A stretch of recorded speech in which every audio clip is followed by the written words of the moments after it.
Vamos a continuar con nuestro encuentro de editoriales. Y antes de la mesa redonda, que vamos a disfrutar de novela y cuento en la narrativa latinoamericana actual, vamos a hacer la palabra al director general de Casa de América, Enrique Ojeda.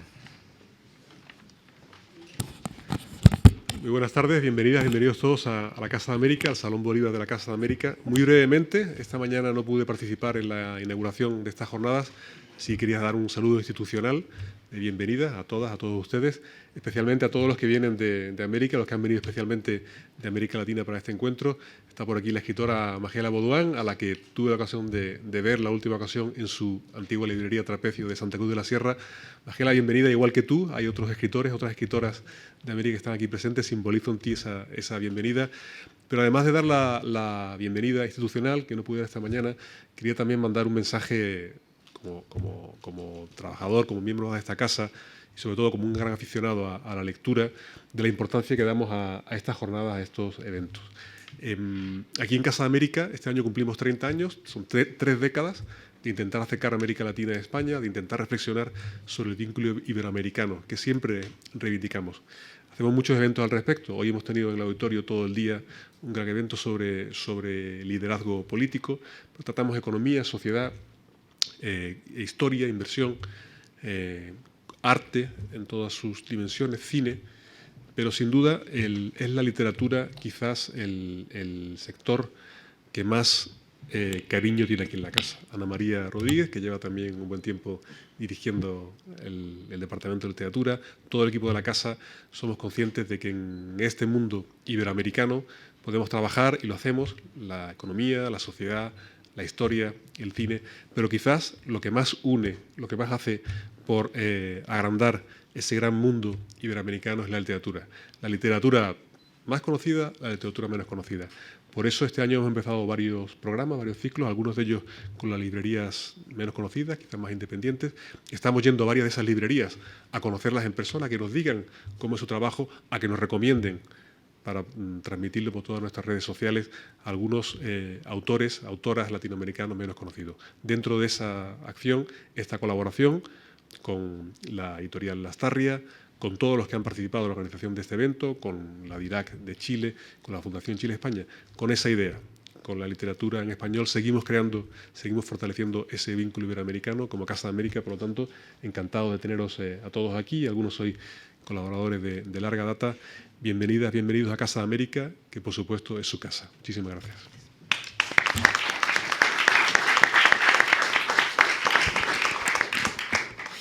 Muchas gracias, director. Y ahora vamos a continuar con esta mesa redonda sobre novela y cuento en la narrativa latinoamericana actual, en la que van a participar Pedro Juan Gutiérrez, Francisco Chiara Balotti, Patricio Pron e Inés Martínez, que va a ejercer de moderadora. Cuando quieras, Inés.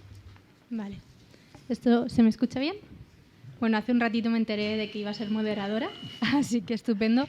Yo formo parte del comité organizador, así que estamos muy nerviosos. Llevamos 10 meses trabajando en este evento, en LAT, que es el primer encuentro de editoriales independientes españolas por la literatura latinoamericana, que creemos que no es baladí, que es algo donde tenemos que poner el foco y debemos cuestionarnos muchas cosas acerca de esta literatura en este país y en cómo la estamos llevando a cabo los medios, las editoriales, los autores, las librerías, las instituciones, la distribuidora y en general toda la cadena del libro. Pero bueno, estamos en esta mesa redonda, que para mí es más bien una mesa rectangular, una mesa abierta al diálogo, una mesa también abierta a todos ustedes, a todos vosotros, para que podáis hablar. A mi izquierda tengo a Pedro Juan Gutiérrez, que bueno, nació en Cuba en 1950, en Matanzas. Es uno de los autores, escritores más talentosos de la actual literatura latinoamericana, o eso también nos dice la editorial que lo trae aquí, que es Verbum. Su obra abarca más de 25 títulos entre novelas, cuentos, poesía, viajes y ensayo. También ha sido traducido a unos 23 idiomas, que está bastante bien, es bastante. Tiene un ciclo de Centro Habana, que está integrado por la trilogía Sucia de La Habana, en el 98, El Rey de La Habana, 1999, Animal tropical, 2000, El insaciable hombre araña, 2002 y Carne de perro, 2003. Su último libro publicado es el ensayo Diálogo con mi sombra sobre el oficio de escritor, en Anagrama, en 2021. Verbum, en 2015, que es la editorial que aquí nos trae el autor, publicó La línea oscura, poesía escogida de entre 1994 y 2014. Bueno, voy a seguir presentando al resto y ya luego vamos perdiendo el miedo. A mi derecha tengo a Patricio Pron, cuyo editor no está aquí, que es de El Gran Delirio, Fabio. Patricio Pron es autor de 6 libros de relatos, entre los que se encuentran El mundo sin las personas que lo afean y lo arruinan, publicado en 2010, La vida interior de las plantas de regreso a... No, perdón, me equivoqué. La vida interior de las plantas de regreso a casa, en 2021, un libro bastante reciente, así como otras 7 novelas, entre ellas El comienzo de la primavera, 2008, El espíritu de mis padres sigue subiendo en la lluvia, 2011, Nosotros caminamos en sueños, 2014, No derrames tus lágrimas por nadie que viva en estas calles, 2016, y Mañana tendremos otros nombres, 2019, una novela para niños y, además, el ensayo libro tachado Prácticas de la negociación y del silencio en la crisis de la literatura 2014. Bueno, luego vamos a hablar de estos títulos tan grandes y tan largos, porque me crea un poco de curiosidad. Su trabajo también ha sido premiado en numerosas ocasiones. Ya hemos visto antes en la mesa de poesía cómo la autora cubana Ketty había sido premiada, pero también, lógicamente, en la narrativa. No digo lógicamente, en la narrativa se ven muchos más premios que en la poesía, no porque se den más, sino porque la narrativa tiene mayor visibilidad que la poesía, lo dice una persona que es editora de poesía. Entonces aquí vamos a hacer también debate a lo largo de estos días de todos estos temas, ¿no? Esa diferenciación de todas las premiaciones que también hay en la literatura latinoamericana y que se ve en España. Como decía, su trabajo ha sido premiado en numerosas ocasiones, antologado de forma regular y traducido a 12 idiomas. En 2010, la revista inglesa Granta lo escogió como uno de los 22 mejores escritores jóvenes en español de su generación.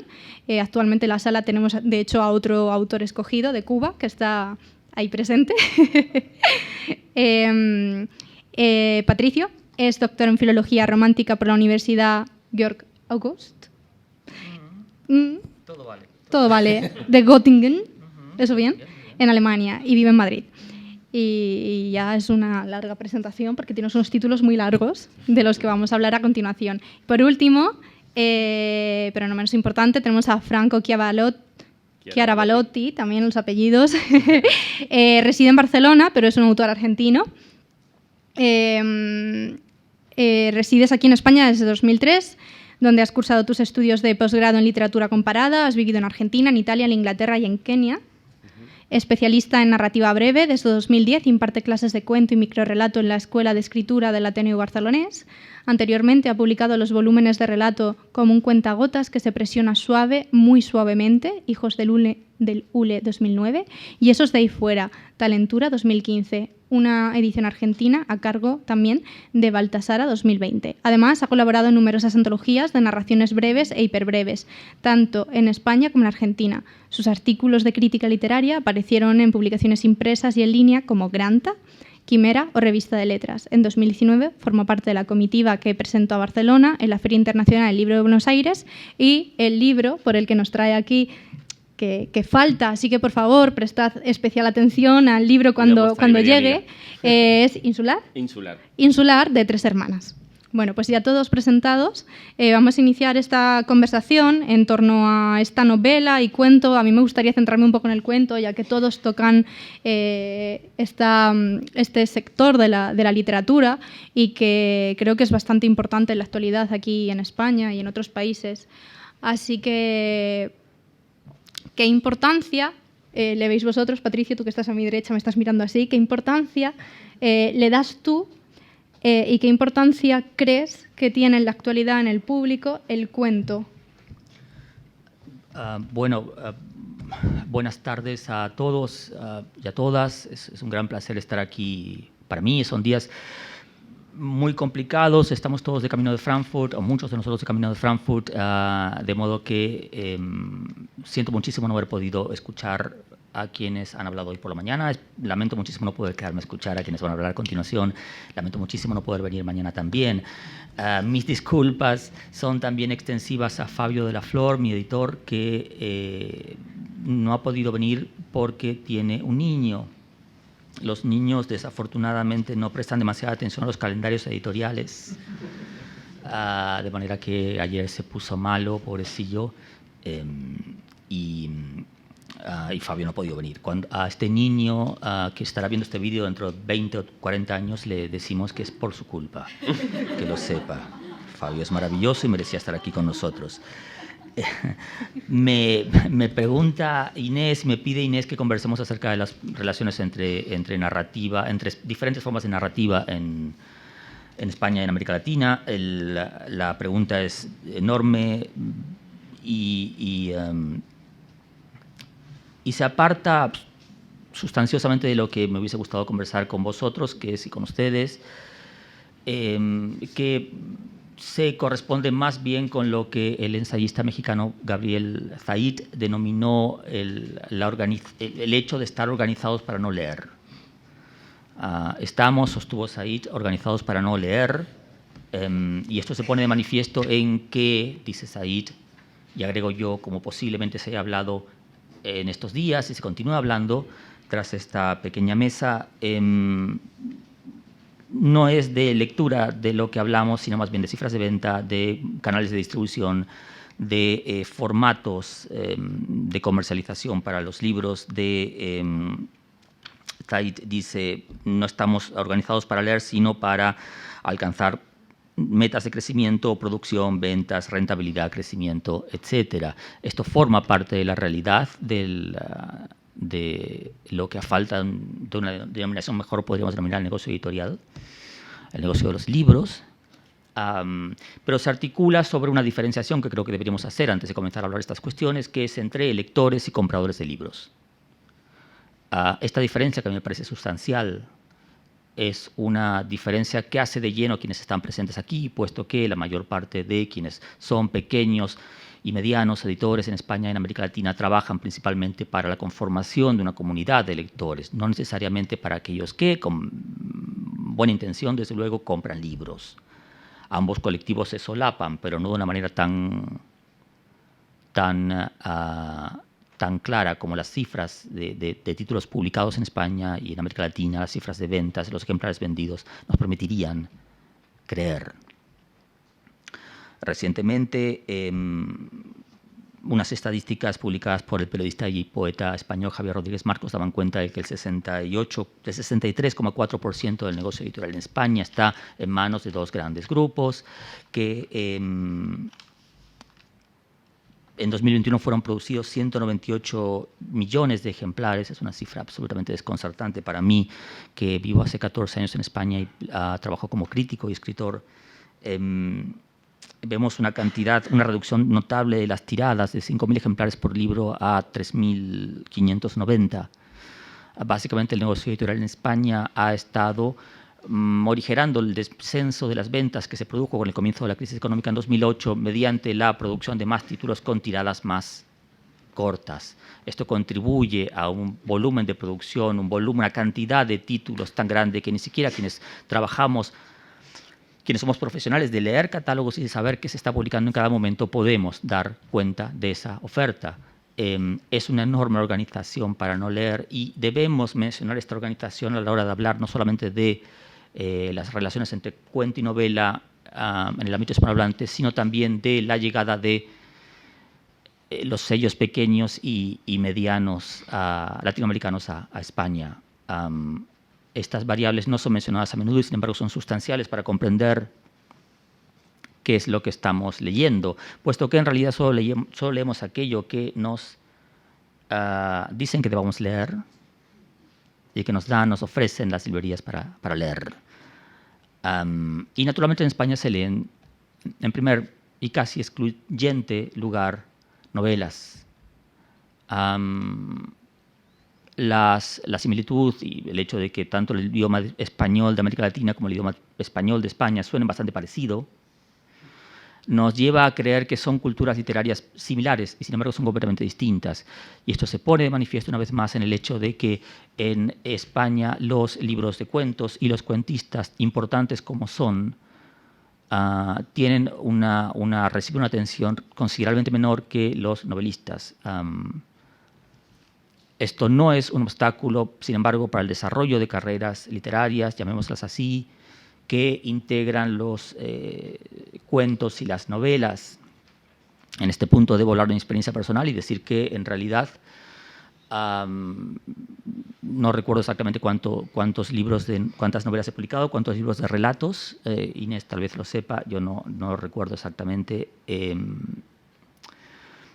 Pero mi propia experiencia, digamos, ambas actividades, la de publicar libros de relatos y la de publicar novelas, han sido igualmente satisfactorias, pese al hecho de que, desde luego, digamos, apuntaban a públicos distintos.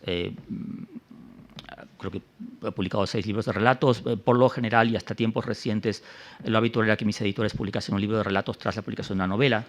Es decir, había una novela, un libro de relatos, un libro de relatos, una novela, etcétera, etcétera.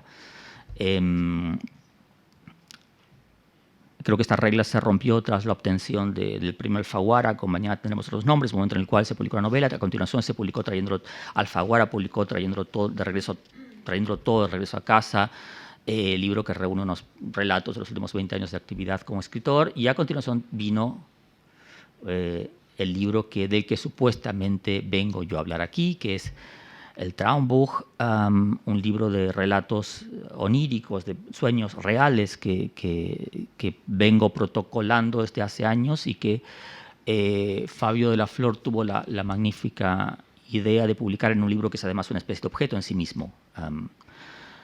Quisiera hablar brevemente de esta última experiencia antes de dar paso a mis compañeros de mesa y a vosotros si tenéis preguntas o comentarios. Cuando Fabio y yo concebimos este libro, lo hicimos en el medio de la pandemia, cuando no había librerías, no había siquiera la esperanza de que algún día las hubiera. Y en un momento en que, digamos, las constricciones eran tan grandes que suponían paradójicamente una libertad total y absoluta. En un contexto en el que no había librerías, no había lectores y no había eventualmente ninguno de los grandes operadores en el negocio del libro, la posibilidad de que un libro fuese bien no era mayor que la posibilidad de que fuese mal, pero en sustancia ambos fenómenos se parecían demasiado. No había muchas diferencias entre que un libro fuese bien a que fuese mal. De allí la enorme libertad que sentimos a la hora de concebir este libro, que, como digo, es un libro muy raro. No hay muchos protocolos oníricos en el ámbito de la literatura en español, sí los hay en inglés y en alemán. Y posiblemente no haya muchos protocolos oníricos en español porque no haya muchos editores que quieran publicar protocolos oníricos en el ámbito hispanohablante. En ese sentido, estar aquí conversando con vosotros es para mí muy importante porque supone la posibilidad de decir que las carreras de algunos de nosotros están por completo determinadas por la posibilidad de tener una interlocución con alguien que sea que desde otro punto de vista y con otra profesión y con otros datos ame tanto los libros como quienes los escribimos. Este libro no hubiese sido posible sin mi editor. Mis otros libros tampoco hubiesen sido posibles sin mis editores, desde luego. Y en ese sentido, estar conversando con ustedes, que son además, vosotros que sois además editores pequeños o independientes, supone la posibilidad de decir esto. Para algunos de nosotros la vida lectora sería absolutamente incompleta sin vuestro trabajo, sin vuestra participación. Y para quienes leemos tanto de editoriales pequeñas como grandes, es un enorme placer poder hacer estos cruces que me parece que deberían ser más frecuentes. Yo, de hecho, en ese sentido animo muchísimo a que las conversaciones de estos días sigan siendo igual de interesantes como parecen haberlo sido hace un momento.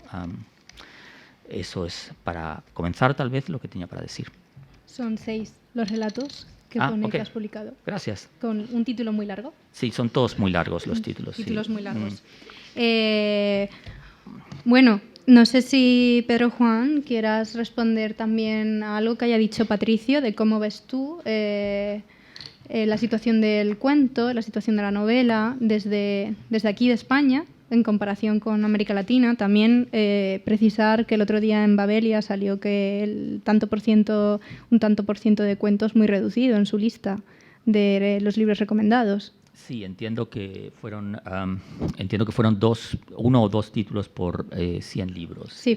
Sí, yo voté en la encuesta, a invitación de mis colegas de Babelia, hice públicos mis votos, están disponibles en internet para quien quiera que desee leer mi propia selección de 100 títulos o aproximadamente 100 títulos. Había muchos cuentos, muchos libros de cuentos, pero desde luego mi lectura y mi votación respondía nuevamente al hecho de que los lectores no son compradores de libros y los compradores de libros no necesariamente son lectores. Tal vez hubiese que preguntarse para quiénes fue confeccionada esta lista. Si fue confeccionada para lectores, desde luego es una lista potencialmente susceptible de generar muchas equivocaciones. Las listas que los lectores hacemos son listas muy distintas. Las mías propias, desde luego, lo son. Incluyen muchísima poesía, muchísimo ensayo, muchísima narrativa breve. Quizás de haber sido otros los votantes, la lista hubiese sido muy distinta. Por fortuna, no. España fue país invitado a la Feria de Frankfurt hace 31 años. Lo es este año.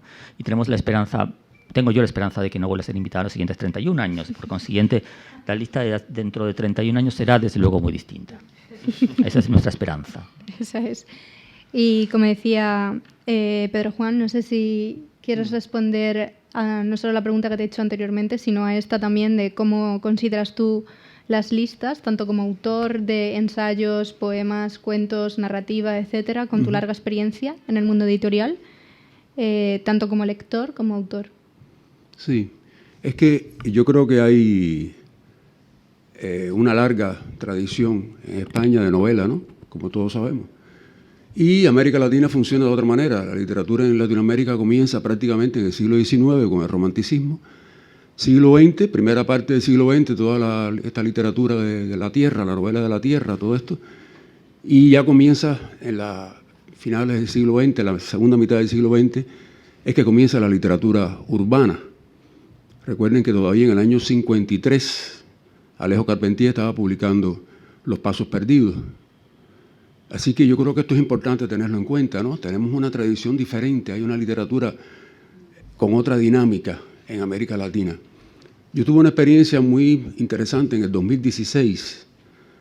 Fui jurado del Premio Cuento en Casa de las Américas, no en Casa de América, sino en Casa de las Américas en La Habana, del concurso internacional que se hace cada año. Bueno, ese año se presentaron 700 y pico de libros de cuentos. 700 y pico de libros de cuentos, fue un récord, una cosa extraordinaria. Casi todos los autores eran mujeres entre 20 y 30 años, casi todos de Argentina, México, Uruguay y Cuba. Y después un poquito de Colombia, de Perú, de aquí, de allá, de todas partes. Fue muy interesante la experiencia esta y además fue difícil otorgar el premio porque al final teníamos unos 5, 6, 7 libros de muy buena calidad. Y fue difícil. El presidente era Santiago Gamboa, que tiene nombre de telenovela, pero no es un gran escritor, novelista colombiano, Santiago Gamboa, y fuimos coordinando las cosas y al final otorgamos el premio. Así que yo creo que hay que verlo desde ese punto de vista, ¿no? De diferentes tradiciones, diferentes dinámicas, incluso diferentes poéticas. En América Latina un Javier Marías no podría escribir de la forma en que escribe. Igual que aquí, es difícil, un Juan Rulfo. Piensen en Juan Rulfo escribiendo aquí en Madrid. Es decir, que son dos, me parece a mí que está claro, ¿no? En mi caso, yo no tengo dificultades con el cuento y la novela porque siempre lo tengo muy claro. Es decir, cuando estoy escribiendo poesía, estoy escribiendo poesía. Y yo sé que eso no se convierte en un cuento, ni yo quiero convertirlo en un cuento. Estoy hablando de mi experiencia personal. A mí me gusta mucho escribir cuentos, porque a los 13 años escribí mi primer poema, que no tenía intenciones literarias, era para enamorar a una muchacha que me dio muy buenos resultados, y seguí escribiendo poesía y enamorando mujeres así de esa manera, y fue perfecto. Con una flor y un poema, y ya. Después empecé a escribir cuentos cuando tenía 17, 18 años, pero era una porquería. Tenía que romperlos y botarlos porque a la semana no me gustaban. Y me llevó 30 años aprender a escribir. Yo trabajaba como periodista, vivía de eso, periodista de clase media. En algún momento la situación en Cuba se puso muy mal, en los años 90, la caída del socialismo, del comunismo, de todo esto. Y yo empecé a escribir unos cuentos horribles, furiosos, diabólicos, que me gustaban mucho, que es lo que después integra la trilogía sucia de La Habana. Empecé a escribirlos ya con 44 años. Y los publiqué, o se publicaron en Anagrama, cuando yo tenía 48. Había periodistas que me decían, bueno, usted es un poco tardío. Digo, no, nadie es tardío, ni es nada. Tú escribes cuando tienes que escribir las cosas. Y publicas cuando puedes publicar, porque la historia de Trilogía Sucia fue muy azarosa, fue todo un azar. Y después siguió, y me sucedió algo muy simpático con El Rey de La Habana, muy llamativo, que El Rey de La Habana es el segundo libro que publico en Anagrama después de Trilogía Sucia. Yo pensaba que era un cuento más de 5, 6, 7 páginas. Todos los días me levantaba y escribía un poco más, y un poco más, y un poco más, y un poco más. Me fui volviendo loco con el cuento aquel que se convertía en una novela terrible. Quizás algunos han visto la película, o otros han leído el libro, El Rey de La Habana. De algún modo El Rey de La Habana se me fue encarnando. Yo no me quería bañar, no quería comer, nada más que bebía ron todos los días. Fue una locura, una cosa muy extraña que por suerte duró 57 días. Terminé la novela, se la entregué a Herralde y ya no quiero verla ni... Bueno, me hizo de todas maneras revisar las galeras. En aquella época se revisaban galeras en papel. Bueno, pues tuve que hacer todo eso en contra de mi voluntad. Pero por suerte eso no me ha vuelto a pasar. Nunca me equivoco. Un poema es un poema, un cuento es un cuento. Lo que sí sucede es que casi siempre cuando escribo un libro de cuentos, los personajes se van enredando unos con los otros y al final es un libro de cuentos, pero también es como una novela, porque los personajes vuelven a aparecer por aquí y por allá. El personaje que estaba en el primer cuento vuelve a aparecer en el tercer cuento de alguna manera. Eso me está pasando ahora, que estoy escribiendo un libro de cuentos, porque no me apetece escribir una novela. Y el libro de cuentos se ha ido transformando poco a poco en una novela de 134 páginas. Estoy desde diciembre en eso. Yo soy muy lento para escribir. Voy escribiendo despacio y reviso 500 veces y voy poquito a poco haciendo las cosas. Así que se va mezclando el género, los cuentos con una novela. Al final no se sabe bien. El problema es después con los editores, ¿no? Que los editores sí casi siempre quieren que el escritor le entregue novelas. Pero eso es una trampa. El escritor debe ser lo suficientemente rebelde y autónomo, independiente y libre para decirle no quiero escribir una novela. Cuando yo presenté la Trilogía Sucia, me dice la persona que era mi agente en ese momento, de aquí de Madrid, francesa, pero de aquí de Madrid, bueno, ahora lo que nos tienes que escribir un buen novelón de 500 páginas. Ella era agente de Zoe Valdés también. Y dije, mira, no me interesa escribir un novelón de 500 páginas, tú no entiendes nada. Yo escribí este libro para no matarme, para no suicidarme, para no ahorcarme. Tú estás loca, ¿qué es novelón de 500 páginas, ni cocho cuarto? No, yo lo que tengo aquí es esto, El Rey de La Habana, que era mucho más fuerte todavía que la Trilogía Sucia, mucho más loco y mucho más desesperado que la Trilogía Sucia de La Habana, que ya fue bastante. No voy a contar aquí la historia de esos 3 años que me pasé escribiendo la Trilogía Sucia. Hay un rayito de sol que me está persiguiendo, no me deja ver a nadie, me sigo alejando para acá. Y esa es la historia mía con los cuentos y con las novelas, ¿no? Que se mezclan un poco. A mí me es muy difícil explicar cómo yo escribo, porque yo escribo por intuición. Yo utilizo la memoria y la intuición. Y después no sé ni cómo me salen las cosas. No sé. Bueno, sé cómo me salen porque tengo que revisar mucho y corregir y quita y arregla y dale, hasta que al fin me quedan como yo quiero que queden, con una dinámica, con una velocidad de lectura. Pero eso se hace muy intuitivamente. Yo por lo menos lo hago muy intuitivamente. Yo nunca he ido a talleres literarios ni a escuelas para enseñar el oficio.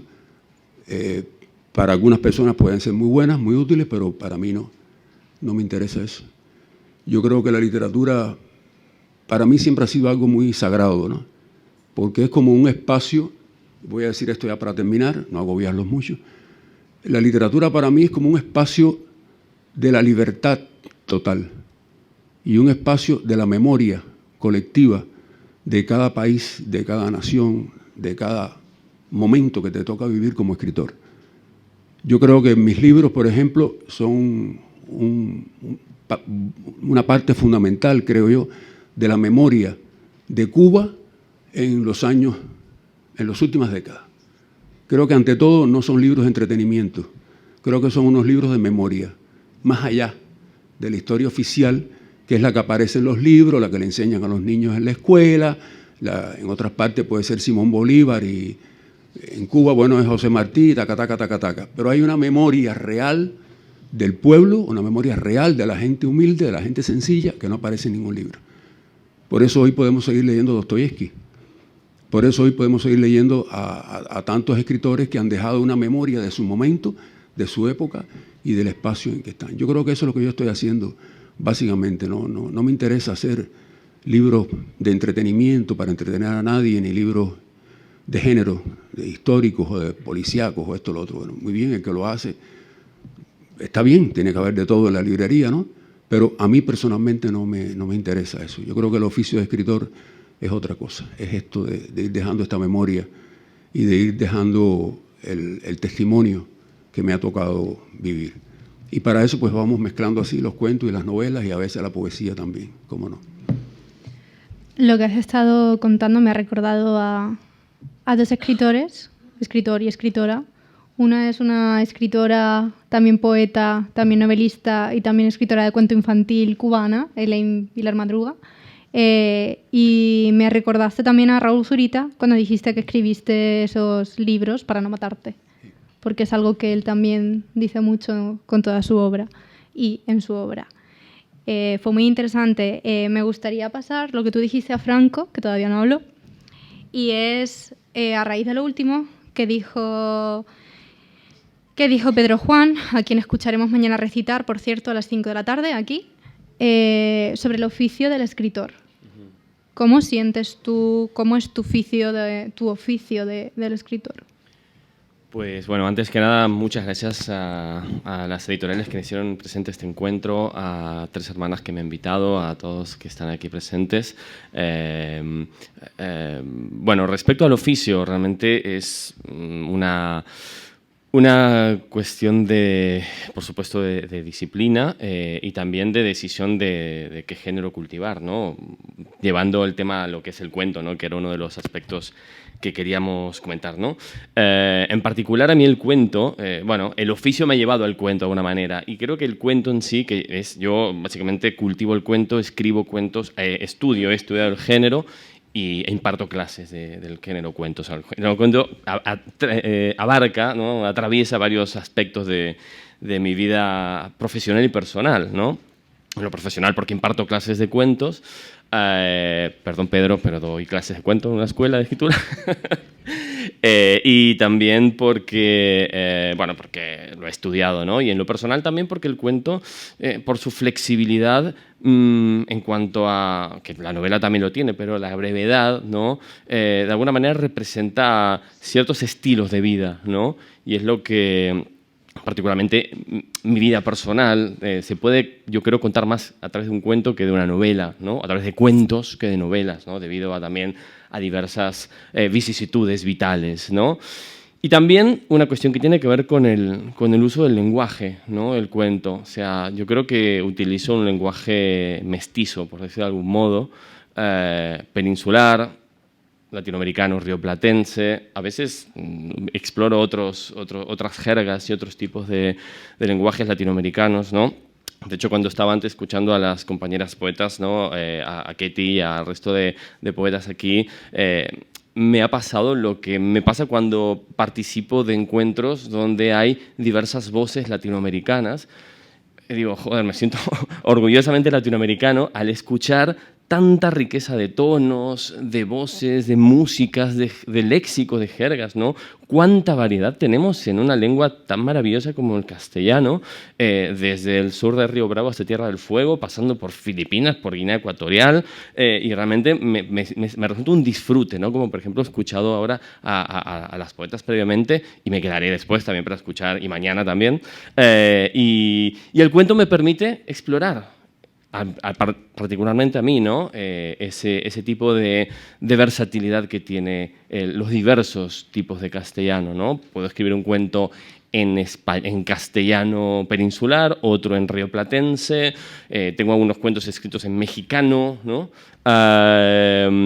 También, bueno, las variantes incluso del castellano. Yo vivo en Barcelona y a veces hay palabras o hay términos, incluso hay formas verbales que no son las mismas que aquí en Madrid, ¿no? Entonces, bueno, yo estoy de alguna manera positivamente contaminado de todas estas cuestiones, y el cuento de algún modo me identifica más, ¿no? Con toda esta realidad, ¿sí?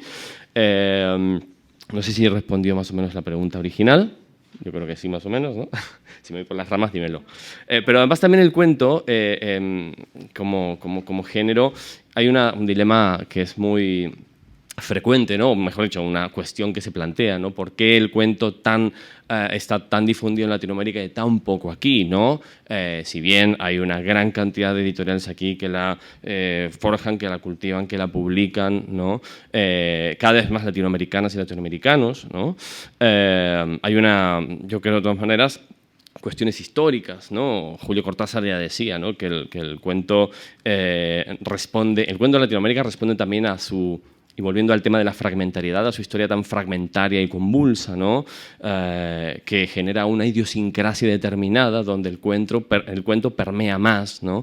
En ciertas sociedades o culturas, ¿no? Que incluso la novela, ¿no? Así como también aún pervive una tradición oral muy viva en Latinoamérica. Convengamos que hay mucha gente que todavía es analfabeta, ¿no? Y que no sabe leer, ¿no?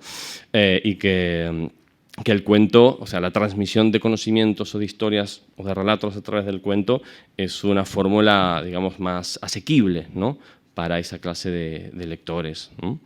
Y en ese sentido yo creo que el cuento de alguna manera genera este campo fértil, ¿no?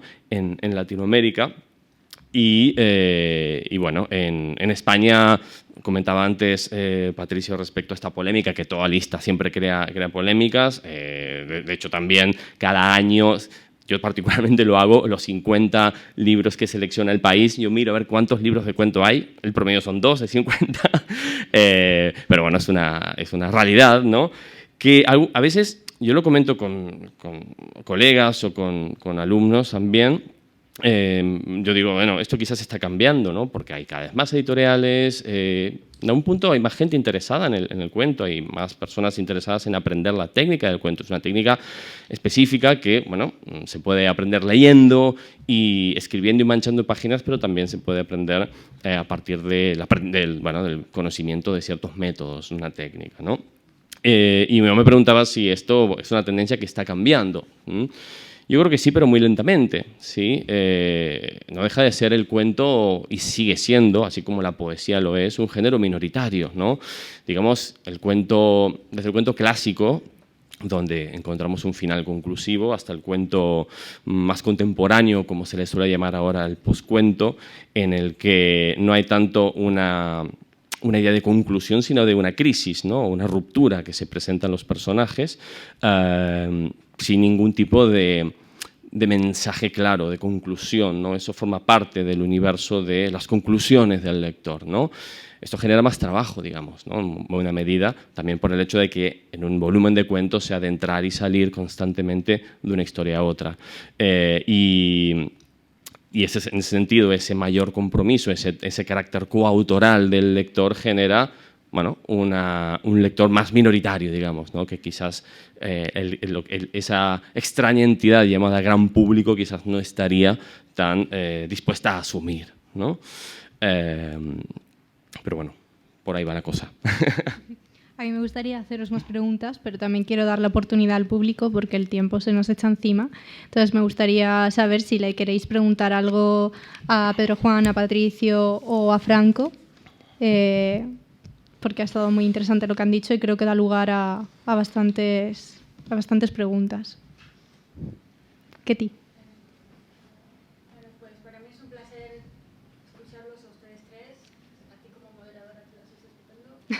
Y quería decirle algo a Pedro Juan, porque bueno, soy también de Cuba, como él, y recuerdo, tú desmiénteme si, que hubo un tiempo que estabas como, que la gente se pasaba los libros de Pedro Juan un poco como de contrabando, porque no se publicaba mucho en Cuba, hubo un tiempo así. Y entonces se volvió como, yo oía, no, porque son los libros de Pedro Juan, y entonces se me volvió como un autor mito, así, había como una aura, había la gente.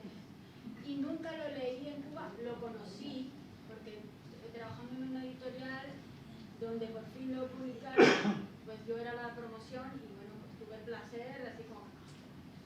Y cuando vine aquí a España, hubo, no sé si le han pasado a ustedes, que en algún momento estás leyendo porque tienes que leer algo, ¿no? Porque es un autor como para un poco nutrirte, pero también eso, llega un momento en que te baja las ganas de leer porque estás leyendo casi más como tarea que por placer. Y en eso a mí me pasó un tiempo en que ya tenía los libros ahí a medio y quiero leer algo que me devuelva las ganas de leer. Y recuerdo que en la biblioteca que hay en casa pues estaba El Rey de La Habana y lo cogí, lo abrí al azar y yo creo que no pude soltarlo, que me volvió, eso me atrapó a ti, te ayudó para salir de una situación oscura de tu vida y a mí la verdad fue que en ese momento me devolvió el placer y las ganas de leer, aunque no sea un libro de diversión. Y ya luego pues ya pasé a leer Trilogía Sucia de La Habana y bueno, en cierto modo quería como darte gracias, ¿no? Leí aquí y un placer. Gracias. Qué bueno, ¿no? Me alegro que digas eso, Ketty. Sí, a ver, les cuento brevemente en un minutito. Yo escribí la trilogía Sucia, como digo, con mucha furia. Y entonces dije, bueno, no quiero más censura sobre mí. Yo como periodista, 26 años en Cuba, imagínense. Sigo viviendo en La Habana. Vivo 6 meses en La Habana y 6 meses aquí en España, desde hace 20 y pico de años, y así voy sobrellevando la vida de una manera más saludable mentalmente. Sí, salió la trilogía Sucia de La Habana aquí, pues en Anagrama, y la respuesta en Cuba fue echarme a la calle. Yo trabajaba en la revista Bohemia, me echaron a la calle y durante varios años yo era como un fantasma en La Habana, como que no existía, ¿no? Y bueno, me dio igual, y yo digo, bueno, no importa, yo sigo, y seguí publicando mis libros, uno cada año, El Rey de La Habana, Animal Tropical, y siguieron saliendo así, uno tras el otro.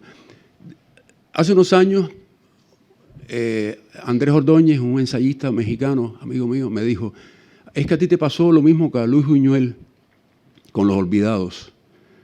Tú, con Trilogía Sucia, pusiste a los cubanos delante de un espejo y no les gustó la imagen que vieron. A Luis Buñuel le pasó lo mismo en México, con Los Olvidados, y se lo pusieron a un lado, ¿no? Pero bueno, por suerte fueron pasando los años, yo seguí publicando en Anagrama y en otros países, por aquí y por allá, y poco a poco se empezaron a publicar. Yo me hice el propósito de publicar todos mis libros en Cuba vivo, es decir, no post-mortem, sino vivo, y lo he logrado. He publicado, ya hay como 17, 18 títulos publicados, y en diferentes editoriales, pero con tiradas de 5.000, 6.000 ejemplares cada uno. Y yo creo que esa es la esencia de mi vida, ¿no? He logrado al fin lo que yo quería, que era ser un escritor a mi manera, no a la manera de que quieren otros o que necesitan otros que uno sea, ¿no? Es decir, hacer mi literatura completamente libre, independiente y soberana.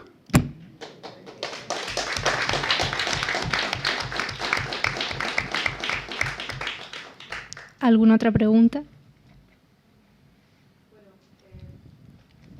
su Lucrecia, para Patricio, en tu nombre, porque preguntabas de los títulos, y a mí también me fascinan los títulos enormes, y además el título en alemán, ¿no?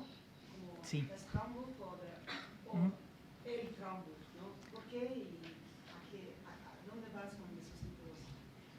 Bueno, gracias por la pregunta. Es el Traumbuch porque desde el momento en que comencé a llevar este protocolo onírico, viviendo en Alemania, trabajando en la universidad, siempre fue el Traumbuch.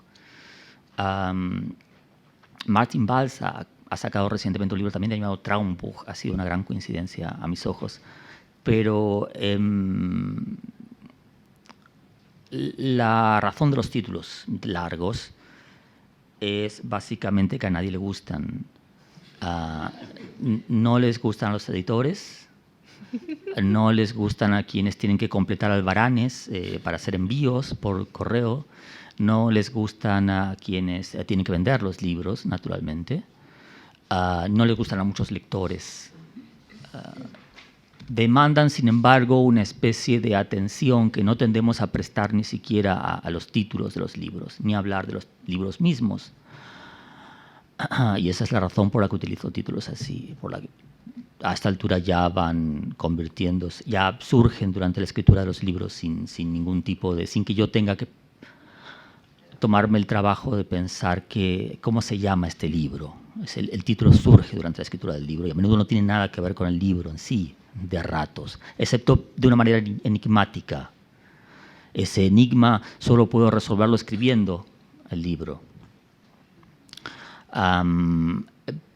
Algunos amigos libreros me cuentan que sus clientes llegan a la librería con una especie de, o bien con el título, con el recorte del periódico donde se habla de un libro mío, o bien con el título anotado como si fuese una especie de chuleta o de ayuda a memoria escolar. Y algunos hacen mezclas muy extrañas que son incluso mejores que los títulos mismos. La gente dice, quiero la vida interior de mis padres, bajo la lluvia, o son títulos mejores. En algún momento alguien deberá hacer un concurso para ver quién titula mejor que Patricio Prón los libros de Patricio Prón. No va a ser muy difícil ganar el concurso, calculo, pero es una forma básicamente de hacer lo que se supone que no debes hacer. Y en eso coincido perfectamente con Pedro Juan. No hay... a diferencia de Franco, no tengo ninguna voluntad de dar clases de nada y no acepto que nadie me las dé.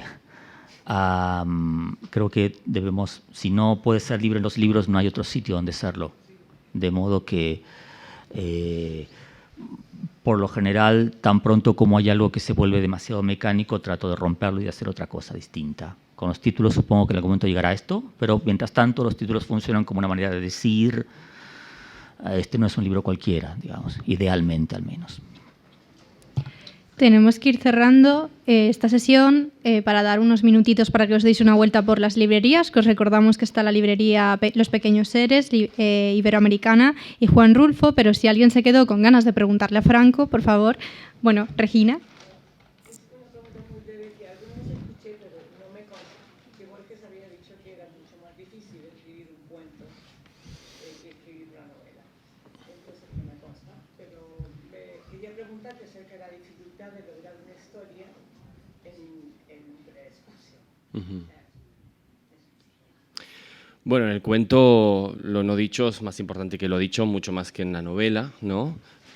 Bueno, Borges decía que había un escritor mexicano que tenía no recuerdo el nombre, de hecho creo que no lo he mencionado, que tenía una pentalogía, que el mismo contenido él lo escribió en un cuento de 4 páginas que es Deutsche Requiem, ¿no? Básicamente por la extrema condensación con la que él trabaja, ¿no? El lenguaje y la exactitud, ¿no? En el uso del lenguaje, ¿sí? Cada palabra, cada espacio, cada silencio tiene su propio peso, ¿sí? Y eso hace que el cuento aunque parece que está digamos, el prejuicio, ¿no? De que puede ser sencillo por su brevedad, genera una dificultad mayor, ¿no? De alguna manera tiene un cierto emparentamiento con el mundo lírico, con la poesía, ¿sí?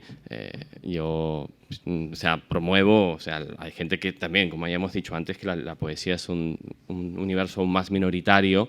Yo promuevo mucho la lectura de poesía para poder empezar a escribir cuentos, ¿sí? Debido a que justamente hace falta tener la capacidad de ser un orfebre de las palabras, ¿no? Como un relojero, ¿sí? Para alcanzar esa precisión, esa exactitud.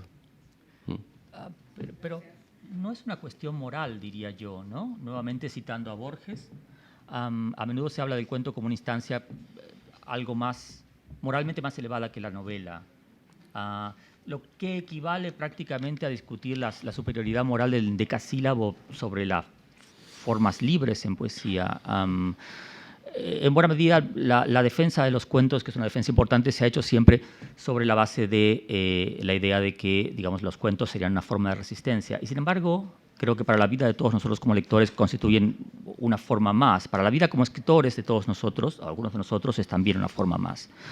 Hay gente a la que le gusta la música clásica y el rock y no pasa absolutamente nada. Creo que eso es una llamada a la normalidad, debería ser tal vez un modo de ver esto, ¿no? Una aclaración, yo no hablaba de que era mejor o peor en relación a cuestiones morales, ¿no? Simplemente en términos generales de este tipo de diálogos, ¿no? Claro, claro. Simplemente que hay unas técnicas determinadas y unos procedimientos determinados que hacen que se genere un resultado y otro.